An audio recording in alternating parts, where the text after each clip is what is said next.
Peace, everyone. Sup, what's going on? Welcome to another episode of the Two British Nerds, hosted by myself, the DJ Sava. Hope everyone is doing well and good today.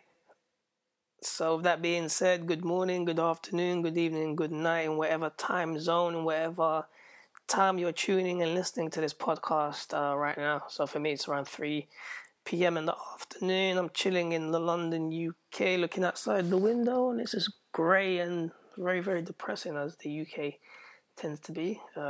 Cold and ice, rain, cold and rain. But yeah, that's the UK, guys. Wanted to say also, the UK, sorry, not the UK, just wanted to say, when I was looking at the pictures from the NYCC, New York Comic Con, totally amazing, man. The panels are amazing. I managed to watch some of them, not all of them. The cosplay was amazing. Like, the whole energy was as buzzing, you know. Obviously, I wasn't there because I'm stuck in the UK, but I managed to just jump on social media to see what was happening. I checked my Instagram, went through hashtag NYCC, and I saw all the pictures. Some really cool pictures, man. I think one of the most amazing things I saw in NYCC was the person that built the 9-foot Hulkbuster. It's crazy, man. That was so big. I was like, whoa, a 9-foot Hulkbuster. I believe it took 16,000 or what? No, it took 1,000 or 16,000 hours for it to be totally finished. But it looked crazy, man. But again, all the cosplays in NYCC, they were amazing, man. Some of the ones I saw, I was like, whoa, man. Like, I saw Superior Spider-Man. I saw that was actually the one that I was like, whoa. It looked pretty cool because I've never seen anybody obviously cosplay as Superior. I've seen obviously like Spider-Man 2090. You don't never see really Superior, but it was really cool to see like the extra arms from his suit. It just looked totally cool, man. So I really loved it. Cool. Speaking of NYCC, a friend of mine actually went over there for her birthday. Happy birthday, Annie! And she got me actually something that I wanted to get for a long time. And she managed to get me a because I collect the Funko bobblehead. So she got me the gold Stanley Funko pop vinyl. I'm really happy that she got that for me. I'm waiting for it to be delivered. I can't wait. It's my first actually exclusive ever from Comic-Con, period, because, you know, in the UK, the Comic-Cons ain't good, guys. They're not good. No. So, you know, I always want to buy stuff from the States, but, you know, the shipping and sometimes they're not shipped to the UK, and then there's the custom charge and international shipping. It drives you crazy. So I'm pretty happy to have got that, man. So I'm waiting for it to be delivered, add it to my collection. That'll be my first Stanley Pop Funko. All I got to do now is meet him and get signed. But yeah, man, like I said, guys, man, regarding NYC, my Instagram was popping off, man. I was just seeing so many amazing pictures from everyone, from people, from selfies to panels to the Marvel, DC stars. Everything was really, really cool, man. And again, if you guys are on Instagram, please hit me up, follow me, man. My Instagram is at two British Nerds with a Z. That's at two British Nerds with a Z. Check out my cool pictures. Comment, like, mention on your friends, and follow me, man. I'll follow you guys. But man, I'm a big Marvel fanatic. Amongst other things, you know, I'm a big Marvel fan. But I do love a bit of DC and Image and everything else. So check out my pictures, subscribe, follow, and I'll follow you guys back. Also, check out the YouTube page where this podcast will be as well. So at two British Nerds with a Z. Again, if you got an iDevice and you have the podcasting app, if you don't, you can download it from iTunes, or you can listen to us on your iTunes if you're at home. But yeah, just download the iTunes podcasting app and search for us, the Two British Nerds. Subscribe, like, and listen to us. Today it's just me, but listen to us, I guess, every week. Follow me on my Twitter as well, at CAVADJ, and, you know, say hello, man. Say what's up. If you have any questions, if you want us to speak about anything, if you want to be a guest, or if you want to speak, you want us to talk about a certain topic, feel free to email us at twobritishnerds with a Z at gmail.com, or just hit us up on the Twitter and Instagram, and we'll get back to you guys straight away, because I love to be interactive. But yeah, man, that's basically that, guys. So with that being said, let's go into this week's podcast. So, breaking news: Fox basically are going into another collaboration. So, Fox are working with Marvel now to give you guys a new TV show called Hellfire. It says it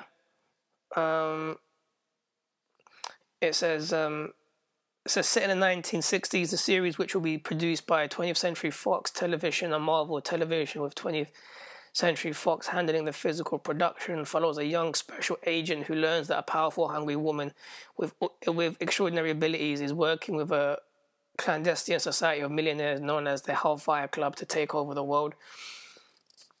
Fox say that we are thrilled to partner with Marvel to bring this world to television and build upon the vibrant mythology that has captivated fans for years, said Madden.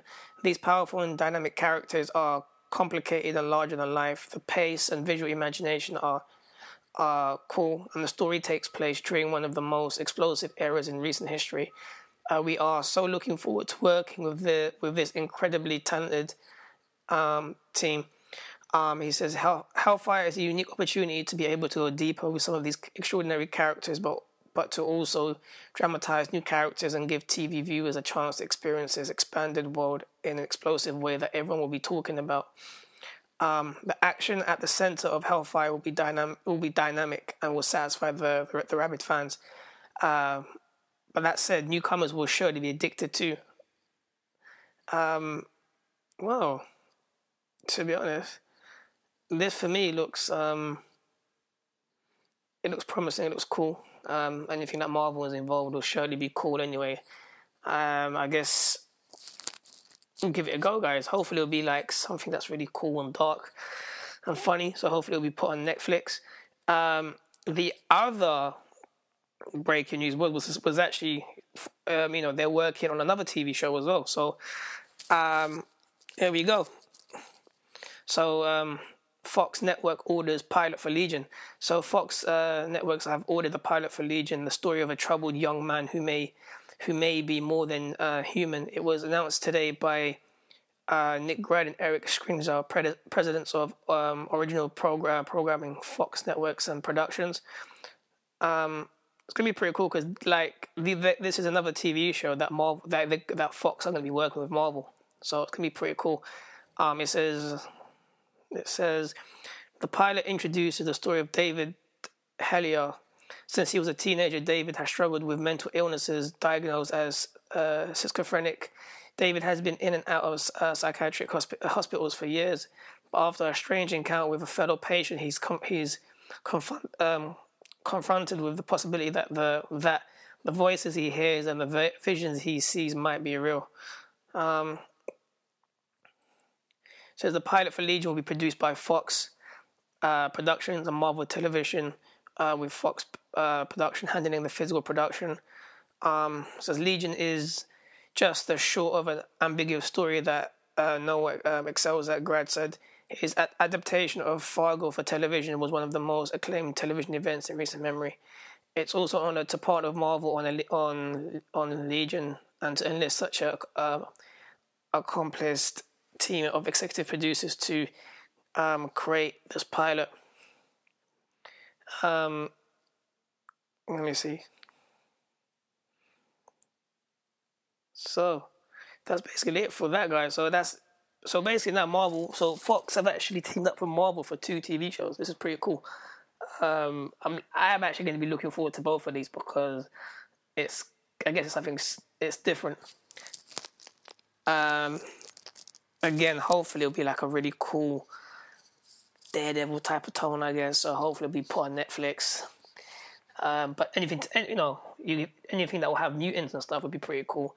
I'm looking forward to actually this, man, because I was hearing rumors about something like this a while back that Fox were doing like a mutant TV show, so or the X-Men TV series and so forth. So hopefully, this was pretty much what they were talking about. So I'm looking forward to this. It seems nice, promising. All we've got to do now, I guess, is wait for it to be made, right, and see literally what happens, which is cool. The next thing that popped off literally was today, just about an hour ago, and it's a rumor, but apparently there's a rumor that's come out, and everyone's been going mad on Twitter over this, saying that Marvel have actually just got the rights back to Fantastic Four. And I'm like, whoa, okay. People saying, could it be that Marvel said to Fox, we'll team up with you guys to do these 2 TV shows, but in return you guys give us the rights? Or could it be that the sequel for Fantastic Four 2 is actually the reboot with Marvel? Or could it be that the reason they got the rights back was because obviously the last Fantastic Four movie was so poor that Fox didn't have anything to say, or didn't have anything they can do apart from giving the rights back to Marvel. But that's what I'm thinking of, guys. But right now, it's all speculation. It's all rumors. Again, the only way you know it's true, guys, is don't take my word for it. Get yourself up on the Marvel Twitter page, and if they tweet it, it's official. So hear it from them, guys. Everything that you hear from everybody else, all these websites and stuff, it's not official unless it comes out of Marvel themselves. But that's the rumors, I guess, for it. Next, some comic news, and we're bringing you some DC comic news, and I'm actually happy about this because it's one of my characters that I really like. So here we go. So DC Comics have announced that a new digital first series, the Legend of Wonder Woman, which will retell Wonder Woman's origin ahead of her cinematic debut in Batman vs Superman: Dawn of Justice. The 9-issue digital series is written and illustrated by René Deliz, with inker colorist Ray Dillian. In the beginning, there was only chaos. This is the synopsis for this book. So, in the beginning, there was only chaos, but Hippolyta, queen of the Amazon, sees a better future, and eventually her daughter is destined to bring the new world to life. But before her ultimate destiny is revealed, Diana of Themyscira, I can never pronounce that word, must learn the important lessons of the Amazonian childhood. So that's pretty cool. It's potentially like Smallville, I guess. Her going through her initiation as an Amazonian before she actually becomes the woman that she was always meant to be. So, yeah. Sounds pretty cool. So, bringing you some announcements now, just from NYCC. So, this is a Marvel announcement. So, some comic news again. So, from all new different Marvel panel and New York Comic Con, they announced that a Spider-Woman crossover event starring the women of the Spider-Man family. So, Spider-Woman, Silk, and Spider-Gwen. So, it says, after the events of Spider-Verse, Jessica Drew, Cindy Moon, and Gwen Stacy have been developing a unique kind of friendship from across the multiverse. But when things go awry during a routine brunch in Gwen's universe, Silk and Spider-Woman of the Marvel Universe find themselves stranded in Gwen's reality while their dangerous doppelgangers run rampant in New York. The event is being masterminded by the creative teams of each character's ongoing solo series. Dennis Hopeless and Javier Rodriguez of Spider-Woman, Jason Latour and Robbie Rodriguez of Spider-Gwen, and Stacey Lee and Robbie Thompson of Silk. So this event kicks off spring 2016 with Spider-Woman Alpha. Well, I'm actually going to be picking this. Well, I guess I'm actually going to be picking it up anyway because I currently collect Spider-Woman. No, sorry. I collect Silk, Spider-Gwen. Yeah, I collect Silk. Yeah, sorry, I collect Silk and Spider-Gwen. So I guess I'll be caught up in this event. Anyway, I didn't really like the Spider-Woman after the first few issues, so I kind of dropped it. But Spider-Gwen and Silk, man, I totally love. I love those books. I prefer Silk more. But yeah, I can't wait. I'll be caught up in this event. So yeah. Another Marvel comic that was mentioned in NYCC. So here we go from the Iron Man and the Avengers panel at New York Comic Con. Marvel Comics have announced Avengers Standoff, a new crossover celebrating Captain America's 75th anniversary. So from the outside, it looks like any other remote, small town. So just so you know, this comic is called Avengers Standoff. Avengers Standoff. So from the outside, it looks like any other remote small town. Only Pleasant Hill is anything but. The gated community holds a dark and sinister secret, one that keeps its residents locked away behind its walls. And the time has come for its townfolk to finally escape. As the revolt begins, why then are the Avengers trying to keep them inside? What does it have to do with S.H.I.E.L.D.? Even Earth's mightiest heroes won't be prepared for the truth behind Pleasant Hill. Says the event kicks off in a standoff. Assault on Pleasant Hill, Alpha, writer. So this has been written. This is going to be written from. This is written by Nick Spencer and artist Jesus Sands, who will continue through Avengers family titles, including Sam Wilson, Captain America, which I'm stuck to collect. All new different Avengers, which I read that. Uncanny Avengers, New Avengers, Agents of S.H.I.E.L.D. and more. Avengers Standoff kicks off in March 2016, which is pretty cool. So we'll see how that leads when that time comes.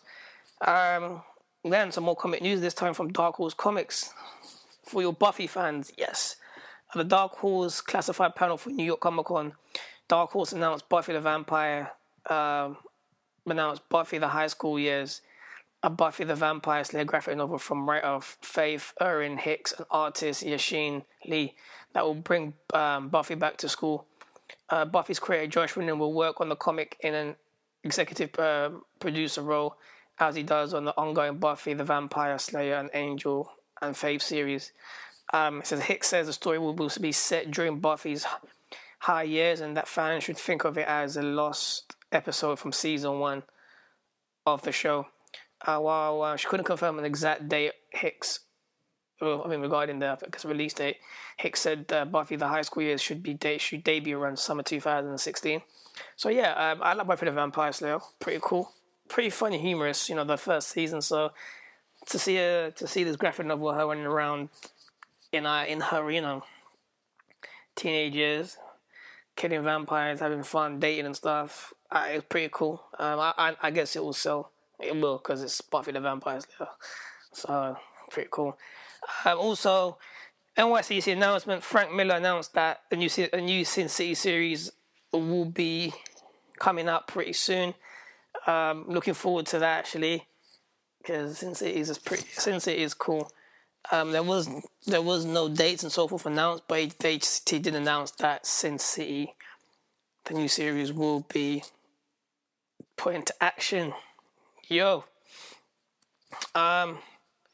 Also, we in NYCC, Dan Slough did also. What did he say? Dan Slough, co-writer of Amazing Spider-Man, did say that Dr. Octopus Octavius is back in the Marvel Universe after being so-called dead, and we did see him in last week's issue, or the week before, of Amazing Spider-Man issue 1. So Dr. Octavius is back. Now we got to do is find out how he's gonna get his body back. Yeah, he's cool, man. You can't kill Octavius. He's the man.